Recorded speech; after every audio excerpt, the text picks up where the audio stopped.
Francesco Rosiero Capra, more commonly known as Frank, was born on May 9th in the year 1897 in Bisacquino, Sicily, Italy. Capra's family immigrated to America and lived in Los Angeles when Frank was only 6 years old. That same year, Frank started schooling at Castler Elementary School. In the year 1909, Frank Capra started attending the Los Angeles Manual Arts High School.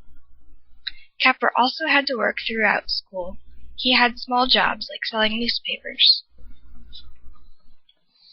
However, not too much later, Capra started working in the red light district as part of a two-man music combo. He was paid $1 a night to play popular songs. While in high school, Capra became interested in theater. He started doing backstage work and also worked on some of the theater lighting. Capra graduated from high school in January of the year 1915. That fall, Capra started attending Thrope College of Technology, now known as the California Institute of Technology. In his studies at Caltech, Capra developed a love for the poetries and essays of Montaigne. Capra was inspired and started to write his own poetry. It was a great discovery for me. I discovered language. I discovered poetry. I discovered poetry at Caltech. Can you imagine that? In the year 1917, the United States declared war on Germany. Despite Capra's immigrant status, he enlisted in the Army and worked in coastal artillery. In the year 1918, Capra received his bachelor's degree from California Tech. Capra was discharged from the Army after he became sick with the Spanish influenza.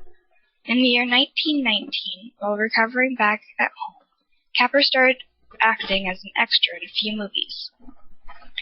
Frank worked as an actor and a prop buyer for the studio located on Sunset Boulevard and Gower Street, which later became Columbia Pictures. In 1920, Capra worked as the editor and director for a CBC film sales company for the show Snapshots. Not too long later, Capra quit his job with film sales and moved to San Francisco. Frank was not able to get a film job while he was in San Francisco, but he was able to find small odd jobs, and rumor has it he worked alongside a hobo named Frank Dwyer. A year later, Capra was hired by Walter Montague to direct a short film called Fulta Fisher's Boarding House, based on a poem by Rudyard Kipling.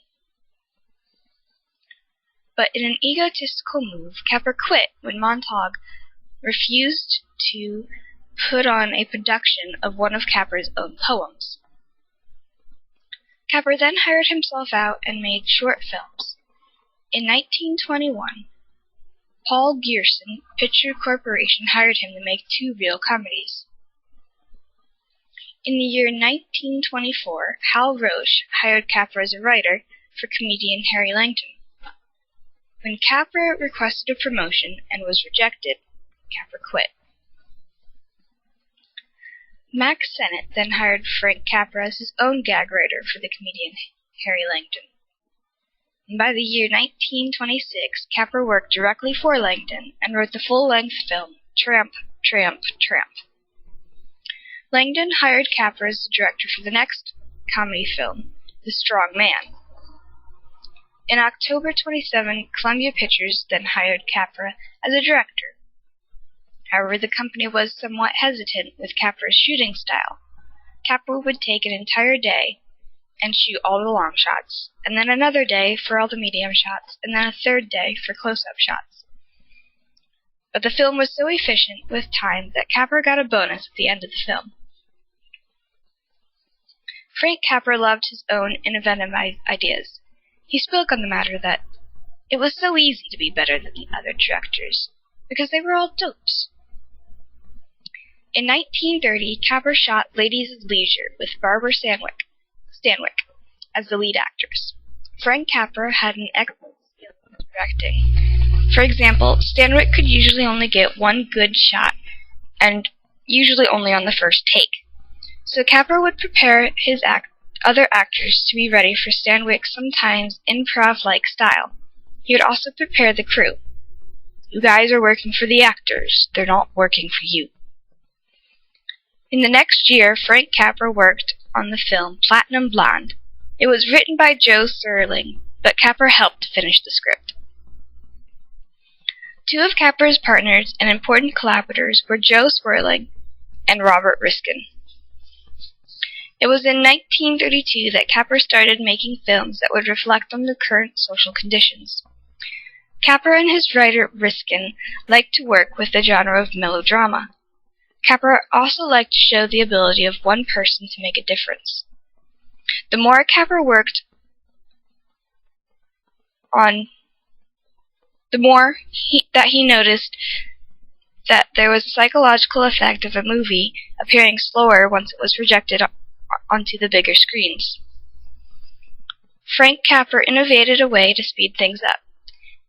He took away the entrances and exits of the actors, and he just jettisoned the dissolves, and he also had dialogue deliberately overlap each other. With this, Capra was able to keep the audience's focus on the screen.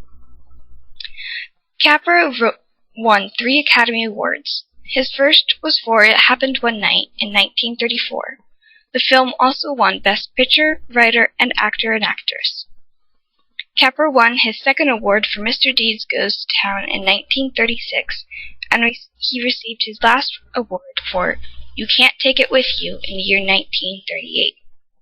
Sadly, one of his most appreciated films today, It's a Wonderful Life, in 1946, was an underappreciated film of the times. It was the last good and noteworthy film that Capra made.